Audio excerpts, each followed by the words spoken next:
오늘은 하늘, E.G. Writings, 영감의 글입니다. 하늘에 대한 주제로 쓴 책인데요. 오늘은 12장, 그곳에 가지 못할 자들. 먼저 몇 단락이 있는지를 좀 보겠습니다. 12장, 1, 2, 3, 4, 5, 6, 7, 8, 9, 10. 다섯 단락을 1편으로 하고 1, 2편으로 나누겠습니다. 1, 2, 3, 4, 5. 네로와 그의 어머니 법왕교의 승려들과 주교들까지 오늘은 1편 그곳에 가지 못할 자들을 살펴보겠습니다. 하늘 12장 그곳 하늘에 가지 못할 자들. 그곳이라는 말은 천국이라는 말이죠. 자, 가인은 그의 범죄로 말미암아 즉시 사형을 받아 마땅하였지만 자비로우신 창조주께서는 그의 생명을 취하지 않으시고 그에게 회개할 기회를 허락하셨다. 그러나 가인은 자신의 마음을 강팍하게만 하고 하나님의 권위에 반항하는 생애를 살았고 결국 대담한 버림받은 죄인들의 조상이 되었다. 사단에게 조종당한 이 한 반역자가 다른 사람들을 유혹하는 사람이 되었으며 그의 모본과 가만은 그들을 타락시키는 영향력을 발휘했으며 마침내 세상은 너무도 폐괴하고 강포로 충만해져서 멸망이 불가피하게 되었다. 롯의 아내. 참 안타깝죠? 아담과 하와의 첫 아들 가인이 하늘에 가지 못하는군요. 롯의 아내. 만일 롯 자신이 주저하지 않고 천사들의 경고를 순종하여 간청이나 항의 말 한마디도 없이 부지런히 산으로 도망했더라면 그의 아내도 무사히 피난하였을 것이요. 그의 모본의 가마력은 그 여자의 운명을 결정짓은 죄에서 그녀를 구원해내었을 것이다. 그러나 그의 머뭇거림과 지체가 그 여자로 하나님의 경고를 경시하게 하였다. 그 여자의 몸은 들에 나와 있으면서도 마음은 소돔에 달라붙어 있었으므로 그것과 함께 멸망하였다. 롯이 아브라함의 조카고 롯은 소돔과 고모라에서 살았으며 소돔과 고모라에 심판이 내려서 구약시대에 하늘에서 불과 유황으로 심판을 받을 때 롯의 아내가 자기의 그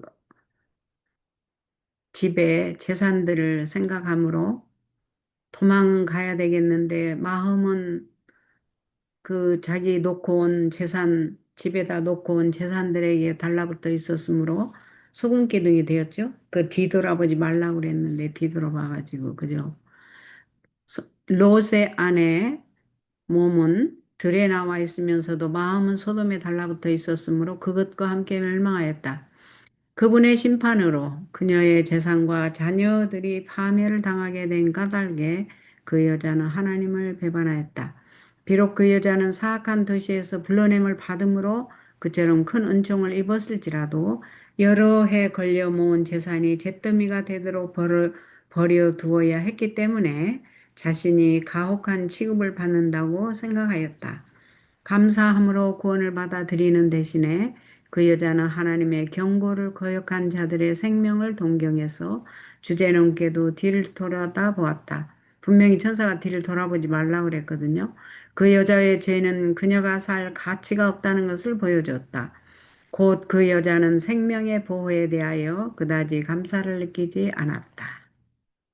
감사하는 정신이 참 필요하고.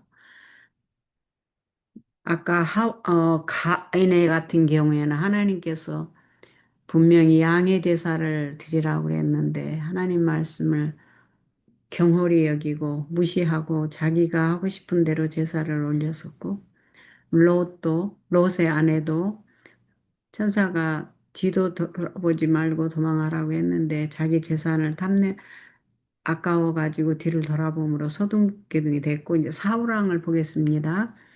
사울 왕은 사울은 엔돌에 신접한 여인과 상담했더니 마지막 행동이 하나님과 그를 잡고 있는 마지막 조각을 잘라냈다는 것을 알았다. 그가 이전에 하나님으로부터 의도적으로 자신을 분리시키려고 하지 않았다 하더라도 이런 행동이 분리를 결정짓고 파국을 초래하는 이름을 알았다. 그는 죽음과 지옥의 계약에 동의했다. 그의 불법의 잔은 가득 찼다. 그가 하나님께서 그만 신접한 여인과 어, 가까이 해서 상담하면 안 되는 일을 이 마지막 행동을 했고 하나님과 붙잡고 있던 마지막 줄도 끊어버렸고 이렇게 되기까지는 그가 항상 하나님을 선택하고 하나님 말씀을 순종해야 할 선택의 기로에서 항상 자신의 원하는 대로 믿음의 부족함을 나타냈고 하나님을 의지하는 대신에 자기의 좋은 대로 자기의 생각과 판단을 따랐던 결과가 이렇게 되었네요. 유다. 하나님께서는 그 어떤 배도 파손되지 않고 경량과 폭풍을 이기고 행복이 넘치는 천국에 결국 닷을 내릴 수 있도록 그대가 하고자 하면 열심히 그리고 기도하며 사용할 수 있는 수단들을 정해 놓으셨다. 그러나 우리가 이렇게 정해 놓으신 것들과 특권들을 멸시하고 등한히 한다면 하나님께서는 우리 중에 아무도 구원하시기 위해 기적을 행치 않으실 것이며 우리는 유다와 사단처럼 잃어버린 바 될 것이다.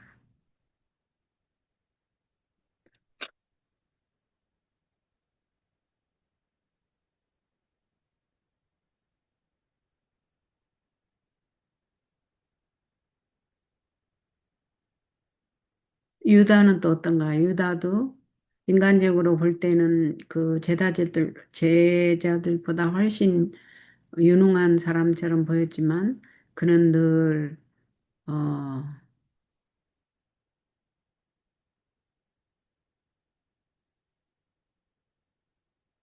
뭐라고 표현을 해야 되죠? 세상적인 방법에 약삭발랐고, 그 다음에 자기의 추측과 자기의 생각대로 움직였습니다.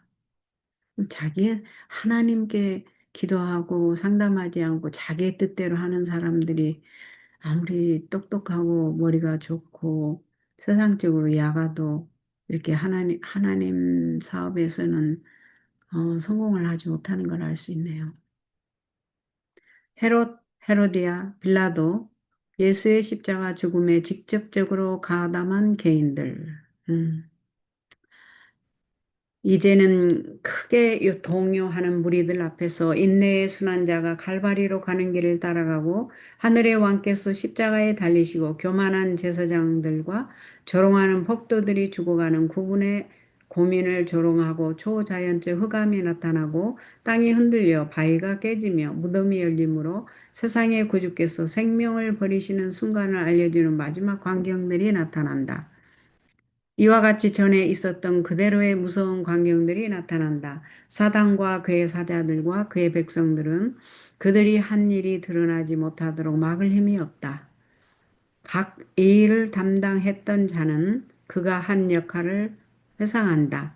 이스라엘의 왕을 죽이기 위하여 무고한 아이들을 살해한 헤롯, 가책받는 심령을 달래기 위하여 침례 요한의 피를 흘린 야비한 헤로디아, 지조 없는 빌라도, 조롱하던 군인들, 그 피를 우리와 우리 자손에게 돌릴지어다 하고 외친 제사장들과 장로들과 광적인 무리, 그들 모두가 그들의 죄가 얼마나 가증함을 보게 된다.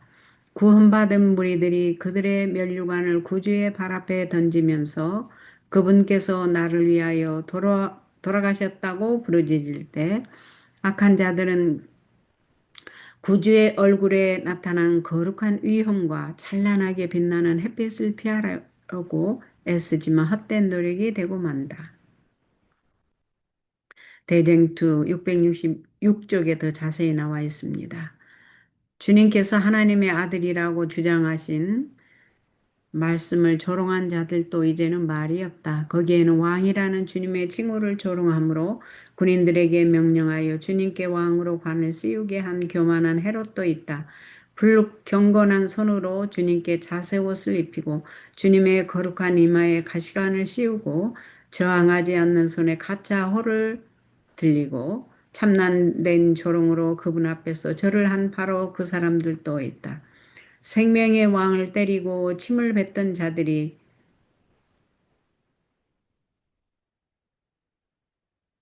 이제는 꿰뚫어 보시는 주님의 시선을 피하고 주님께서 임하심으로 나타나는 저항할 수 없는 영광에서 숨고자 애를 쓴다. 지금 예수님의 재림시를 말합니다. 주님의 손과 발에 못을 박은 자들과 주님의 옆구리를 찌른 군인도 두려움과 후회로 그 상처의 흔적을 바라본다. 하늘의 왕께서 우리의 죄의 값을 대신 치러주시기 위해서 십자가에서 보혈의 피를 흘리실 때 뺨을 맞고 채찍에 맞고 침은 뱉음을 받고 조롱을 받고 멸시를 받았던 우리 예수님.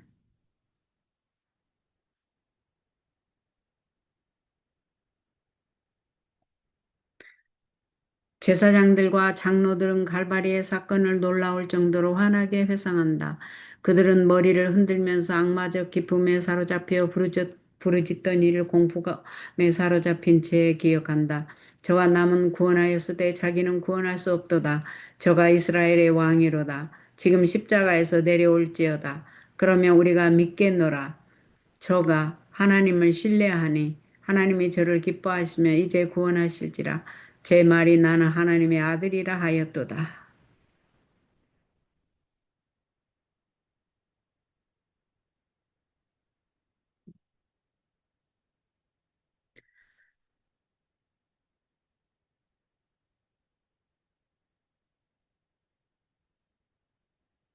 그들은 구주께서 말씀하신 비유 곧 포도원의 수확을 주인에게 바치기를 거절하고 그의 종들을 때리고 주인의 아들을 죽인 농부의 비유를 생생하게 회상한다.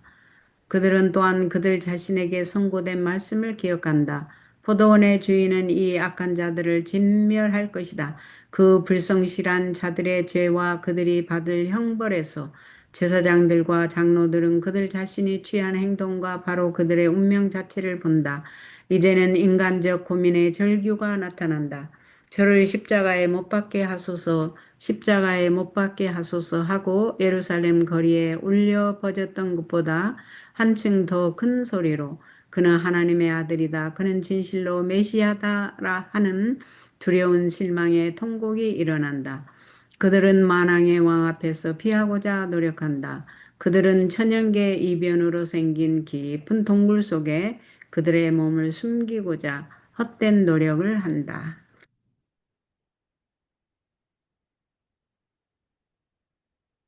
네로와 그의 어머니, 법왕교의 승려들과 주교들,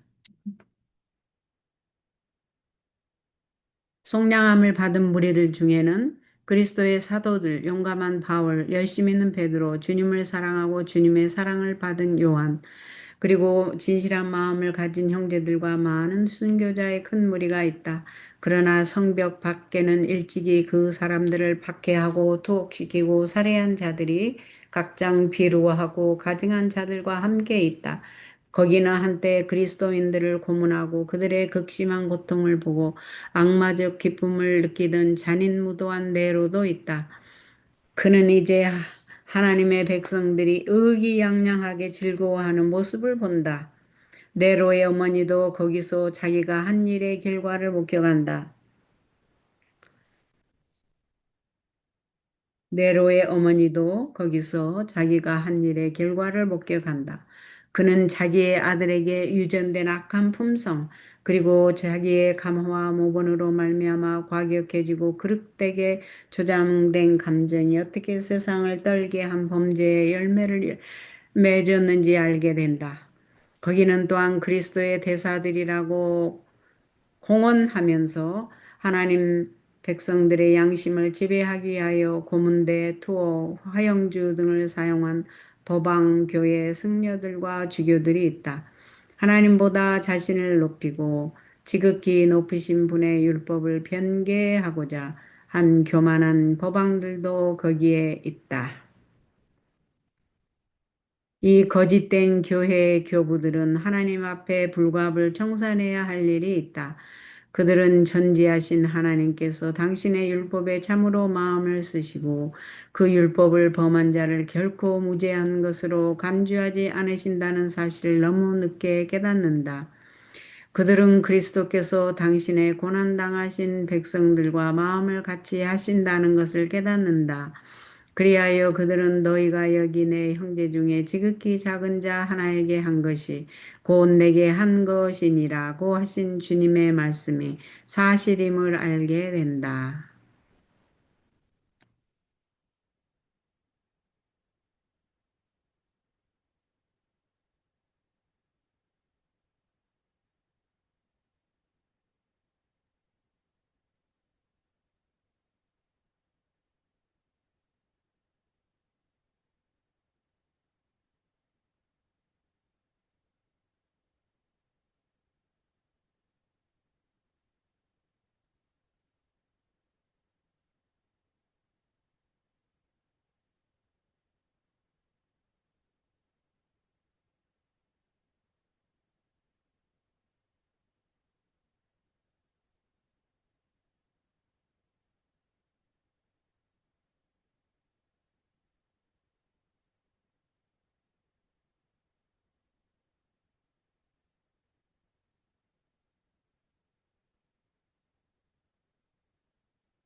모든 세대의 악한 자들, 예수께서 무시무시한 위험으로 죽은 악인들을 불러내신다. 그들은 긴 잠으로부터 깨어난다. 얼마나 두려운 깨어남인가. 그들은 무서운 위험과 눈부시게 빛나는 영광 가운데 계신 하나님의 아들을 본다. 모든 사람들은 그를 보자마자 그들이 경멸하고 거절했던 그들을 구원하기 위해 십자가에 들어가신 분이라는 것을 안다. 그들은 바닷가의 수많은 모래와 같이 많다. 첫째 부활에선 불멸을 가지고 나오지만 둘째 부활에선 저주의 표가 모든 사람들에게 보여질 것이다.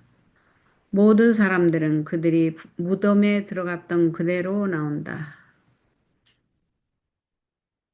홍수전에 살았던 사람들은 지금 지구에 살고 있는 사람보다 2배는 더 크고 균형이 잘 잡힌 거인과 같은 몸짓으로 나온다. 홍수 후 세대들은 신장이 감소하였다. 지구에 살아온 마지막 세대까지 내려오면서 지속적으로 감소되었다. 지구를 살았던 첫 악인들과 마지막 세대의 악인들이 매우 다르다. 처음 악인들은 매우 큰 키에 매우 균형진 몸짓이나 마지막 악인들은 퇴보하고 작고 약하고 추해진 인생으로 올라왔다. 악마 같은 광의로 그는 사망에서 무수하, 지금 여기 있고 있습니다. 악마 같은 광의로 그는 사망에서 부활한 무수히 많은 무리를 가리키면서 자신을 그들의 지도자라고 주장하고 여기 그는 사탄을 말하는 겁니다.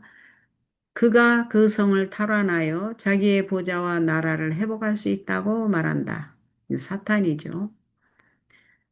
그 큰 군중 가운데는 홍수전에 존재했던 장수한 족속들, 거대한 체격과 위대한 지능을 가지고서도 그 몸을 타락한 전사들의 지배에 맡겨 그 모든 기능과 지능을 자신을 높이기 위하여 바친 자들이 있다.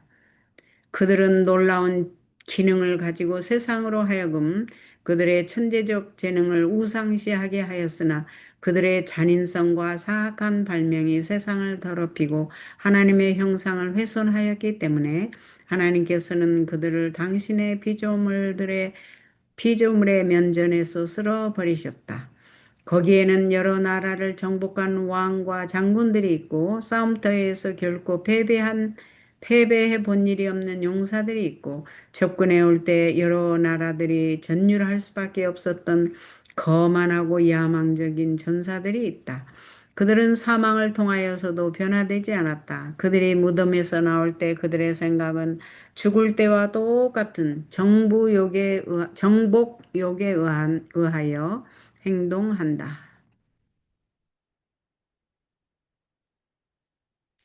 이기심 없는 삶은 산 자들. 어느 누구도 이기적 생애를 살고 이기적 욕망을 만족시킨 다음에 저희 주님의 즐거움에 참여할 수 있다는 생각을 갖지 않도록 하라. 그들은 이기심 없는 사랑의 기쁨에 참여할 수 없을 것이다. 그들은 하늘나라에 합당치 못한 자가 된다. 그들은 하늘에 가득 차 있는 순결한 사랑의 분위기를 즐길 수 없을 것이다. 천사들의 노래와 검은고 소리가 그들을 만족시킬 수 없을 것이다. 하늘의 과학은 일종의 수수께끼에 지나지 않을 것이다.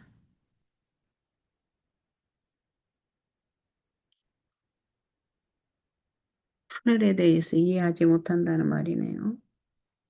영적으로 마비됨. 아까 어디까지 읽기로 했죠? 잠깐만요.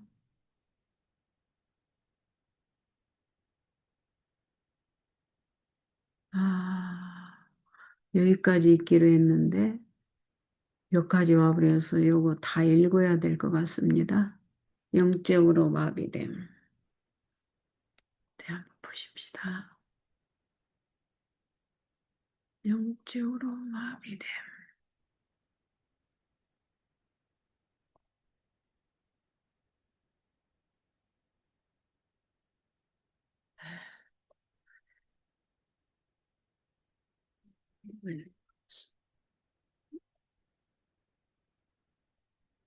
자, 영적으로 마비됨. 젊은이들은 그들의 신앙을 위하여 고난을 당하거나 자아를 부정하는 일이 얼마나 적은가. 그들은 희생하는 것을 좀처럼 생각하지 않는다. 이 점에 있어서 그들은 모본 되시는 그리스도를 완전히 본받지 못한다. 나는 그들이 생애로 표현하는 말이 자아가 만족을 얻어야 한다. 자존심을 살려야 한다는 것임을 보았다. 그들은 간고를 많이 겪었으며 질고를 아는 자를 잊어버렸다.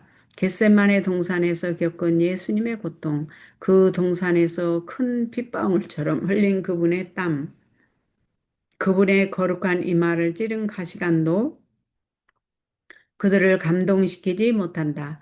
그들은 감각이 마비되었다. 그들은 감각이 무디어졌고 그들을 위하여 치러진 큰 희생에 대한 감각을 다 잃어버렸다. 그들은 앉아서 십자가에 관한 이야기를 듣고 그 잔인한 못이 하나님의 아들의 손과 발을 어떻게 뚫고 들어갔는지에 대하여 듣는다. 그러나 그것은 그들의 심령 속에 감동을 주지 못한다.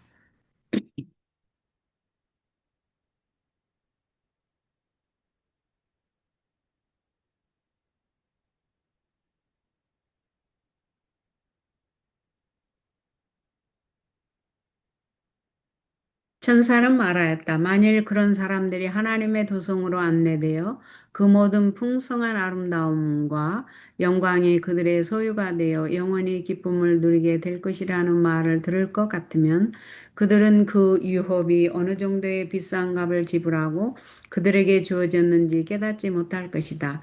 그들은 비할 데 없는 구주의 사랑의 깊이를 결코 깨닫지 못할 것이다. 그들은 고난의 잔을 마시지 않았고 고난의 침례를 받지 않았다. 그러한 자들이 하늘에 거하게 되면 그곳이 훼손될 것이다. 오직 하나님의 아들의 고난에 참여한 자들, 고 환란에서 나온 자들, 어린 양의 피에 옷을 씻어 희게 한 자들만이 말할 수 없는 영광과 가장 좋은 하늘의 아름다움을 누릴 수 있다. 나는 한 천사가 손에 저울을 들고 서서 하나님의 백성들, 특히 젊은이들의 관심을 달아보는 것을 보았다. 그 저울의 한쪽 접시에는 하늘로 향하는 생각과 관심이 실려 있고 다른 쪽 접시에는 땅으로 향하는 생각과 관심이 실려 있었다. 이 접시에는 소설책을 읽는 것과 의복과 외모, 허영, 교만 등에 관한 생각들이 실려 있었다.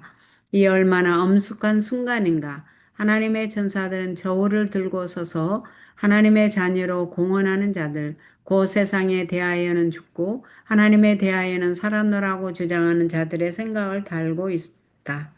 세상과 허영과 교만 등에 대한 생각을 실은 저울의 접시는 수시로 무게의 기복이 심하기는 할지라도 빨리 밑으로 젖어 내려갔다. 하늘로 향한 생각과 관심을 실은 저울의 접시는 다른 쪽이 내려감에 따라 빨리 올라갔다. 아, 그것은 얼마나 가벼웠던가. 나는 내가 본 광경을 사실 그대로 이야기할 수는 없다. 사실 그대로 이야기할 수는 있다. 그러나 천사가 저울을 들고 하나님의 백성들의 생각과 관심을 달고 있는 것을 보았을 때 나의 마음속에 새겨진 엄숙하고 생생한 인상은 결코 표현할 수 없다. 천사는 말하였다. 그러한 사람들이 하늘에 들어갈 수 있을 것인가? 아니다, 아니다. 결코 들어갈 수 없다. 그들이 지금 가지고 있는 소망은 헛된 것이므로 그들이 신속히 회개하고 구원을 얻지 못하면 멸망하게 될 것이라고 그들에게 알려주라. 죄악에 빠지고 죄를 키운 자들. 죄 때문에 사단은 하늘에서 쫓겨났으며 어떤 사람도 죄악에 빠지고 죄를 키움으로 하늘에 들어갈 수 없다. 왜냐하면 그렇게 될 때 사단은 다시 한번 그곳에서 발판을 얻을 것이기 때문이다. 반역한 자들에게 하늘은 괴로운 것이 될 것임. 반역한 자들에게 하늘은 괴로움이 될 것임. 자신의 생애를 하나님을 반역하는 데 허비한 자들이 갑자기 하늘로 옮겨져 언제나 그곳에 있는 고상하고 거룩하고 완전한 상태를 목격한다고 가정해보자. 그리고 모든 사람이 사랑으로 충만하고 얼굴에서 기쁜 빛이 흐르고 하나님과 어린 양을 찬양하는 아름다운 곡조에 맞추어 노래를 부르고 보호자에 앉으신 분의 얼굴에서 흘러나오는 부단한 빛의 줄기가 구원 얻은 자들에게 비치고 있는 광경을 목격한다고 가정해보자. 그때 하나님과 진리와 성결에 대한 증오심으로 충만해 있는 자들이 하늘의 무리들과 섞여서 그들의 찬양의 노래를 함께 부를 수 있을까? 그들이 하나님과 어린 양의 영광을 감당할 수 있을까? 결코 그럴 수 없다. 그들에게 하늘에 적합한 품성을 이룰 수 있는 은혜의 시기가 여러 해 동안 주어졌다. 그러나 그들은 순결을 좋아하는 마음을 배양하지 않고 하늘의 방언을 결코 배우지 않았으므로 이제는 너무 늦었다. 하나님을 반역한 생애가 그들을 하늘에 적합치 못하게 만들었다. 그러므로 하늘의 순결과 성결과 평화는 그들에게 괴로움이 되고 하나님의 영광은 태우는 불이 될 것이다. 그들은 그 거룩한 곳에서 피하기를 원할 것이다. 그들은 그들을 구속하기 위하여 돌아가신 분의 얼굴을 보지 않기 위하여 차라리 멸망받기를 원할 것이다. 악인의 운명은 그들 자신의 선택에 의해서 정해진다. 그들이 하늘에서 제외되는 것은 그들 스스로 자원해서 되는 일이며 하나님의 입장에서 볼 때 그것은 공의롭고 자비로운 처사이다. 오늘은 누가 하늘에 들어가지 못하는가? 여기 나온 대로 반역자들, 하나님을 반역하는 자들에게는 하늘이 즐겁지 못하고 괴로움이 될 것이라고 하고 네, 이해가 많이 됩니다. 다음번에는 13장 천년 동안 하늘에서에 대해서 이게 무슨 말인가 또 낭독해 드리고 또 설명해 드리겠습니다.